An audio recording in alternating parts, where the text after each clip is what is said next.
we are doing chapter 9,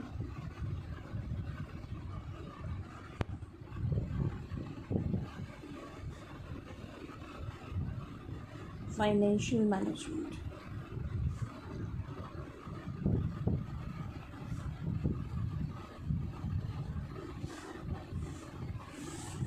chapter 9 financial management कर रहे हैं हम लोग. उसमें दो decisions we have done dividend we have done investing decision as well as we have done financing decision. Third decision जो हमारा बचा है वो है हमारा dividend decision.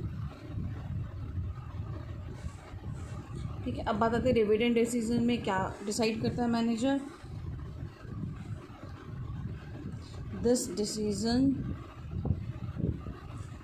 is regarding how much of the profits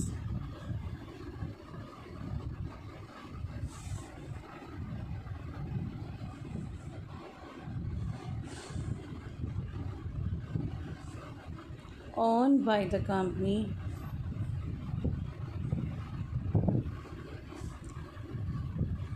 should be retained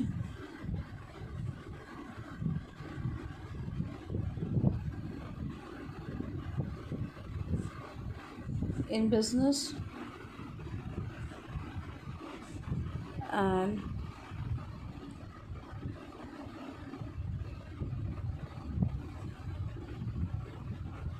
how much should be distributed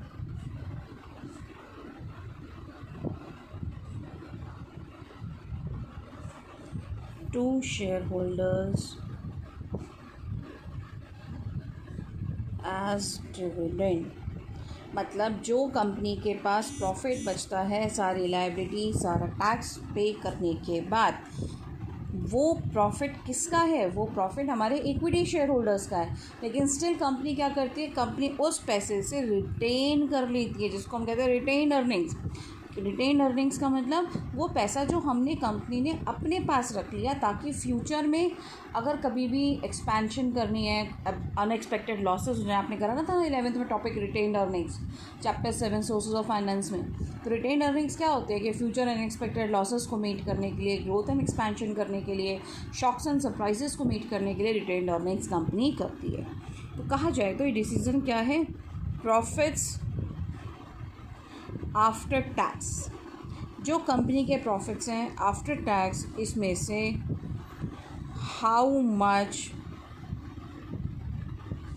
should be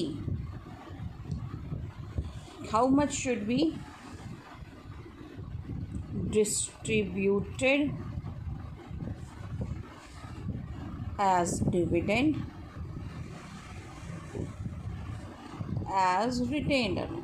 हम अपने उस प्रॉफिट्स में से कितना रिटेन करें और कितना डिविडेंड बांटें. आप कहोगे मैम ये तो बहुत आसान है, हम ज़्यादा से ज़्यादा पोर्शन रिटेन कर लें और डिविडेंड कम दें. अगर हम कम डिविडेंड देंगे तो हमारा जो वेल्थ मैक्सिमाइजेशन वाला कॉन्सेप्ट है, एक फाइनेंस मैनेजर का मेन टारगेट क्या है?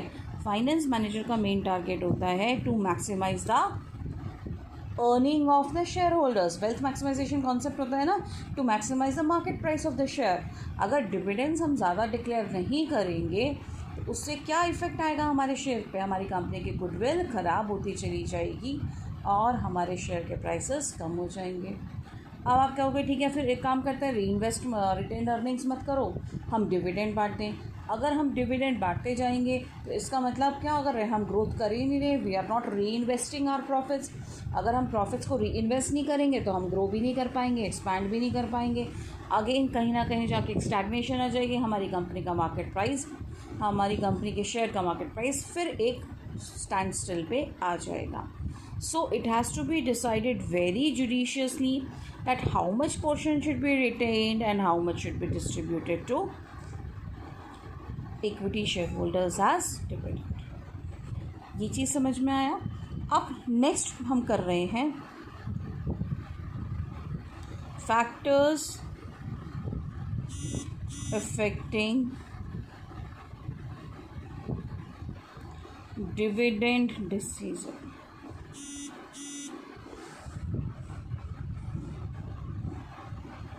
Factors affecting dividend decision. कौन कौन से फैक्टर्स हैं जो डिविडेंड डिसीजन को इफ़ेक्ट करते हैं, किस किस चीज़ों से मैनेजर डिसाइड करेगा कि हम कितना डिविडेंड बांटें और कितना डिविडेंड हम अपने पास रख लें। ठीक है, 10 पॉइंट्स हैं इसमें। अगेन जैसे मैंने आपको फाइनेंसिंग डिसीजन करवाया था शॉर्ट फॉर्म में, मैं उसी फॉर्म में करवाऊंगी आपको। आप नोट्स भी ऐसे ही बनाना शॉर्ट फॉर्म में, लेकिन जब हम अपने एग्ज़ाम में लिखेंगे तो हम प्रॉपर स्टेटमेंट्स के फॉर्म में ही लिखेंगे। फर्स्ट पॉइंट है इसमें आपका अमाउंट ऑफ अर्निंग्स। अर्निंग्स का क्या मतलब होता है? अर्निंग्स का मतलब होता है कंपनी की, किसकी अर्निंग्स है? कंपनी की अर्निंग्स, कंपनी का प्रॉफिट। तो डिविडेंड्स किस में पे करते हैं? इसमें आपकी बुक में 2 लाइन है, दोनों ही लिखनी है। इसमें आप लिखोगे डिविडेंड्स कहाँ से पे करोगे? Are paid out of current and past earnings. जो आपकी इस साल की अर्निंग है और जो आपके पहले सालों की अर्निंग है, आप उससे डिविडेंड पे करते हो। So this is a major determinant या फैक्टर लिख सकते हैं, डिटर्मिनेंट ऑफ डिविडेंड डिसीजन। ठीक है, तो अर्निंग्स ही नहीं है तो नेचुरल बात है आप डिविडेंड ही नहीं पे कर सकते। तो इसलिए आपको अपनी प्रेजेंट और पास्ट अर्निंग्स को देख के ही डिविडेंड डिसीजन लेना पड़ेगा। सेकेंड पॉइंट आता है इसमें स्टेबिलिटी ऑफ अर्निंग्स। अब वो क्या कह रहे हैं, देखो फर्स्ट था अमाउंट ऑफ अर्निंग्स, अर्निंग्स कितनी है। अब वो क्या कह रहे हैं, स्टेबिलिटी ऑफ अर्निंग्स। जो आपकी अर्निंग्स हैं, जो आपके प्रॉफिट्स हैं, वो स्टेबल है या नहीं। स्टेबल है या नहीं का क्या मतलब है? अगर अर्निंग्स हर साल हमें लग रहा है कि हाँ हमें हर साल प्रॉफिट्स हो रहे हैं, हमें लॉसेस नहीं हो रहे हैं, we are earning good, that means हमारे पास अर्निंग्स की स्टेबिलिटी है। लेकिन अगर बहुत ज़्यादा ऊपर नीचे जा रहा है हमारा ग्राफ, किस साल प्रॉफिट होता है, किस साल बहुत नुकसान हो जाता है, तो इसका मतलब हमारी अर्निंग्स की स्टेबिलिटी नहीं है। अब सोच के बताओ कि अगर अर्निंग्स में स्टेबिलिटी है तो कंपनी ज़्यादा डिविडेंड देगी, कम देगी? कंपनी विल पे मोर डिविडेंड। तो हम इसमें क्या लिखेंगे? If earnings are stable unstable।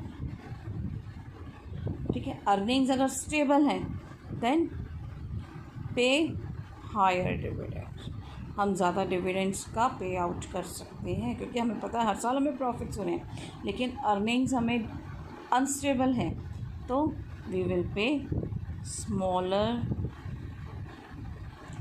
dividends will be paid।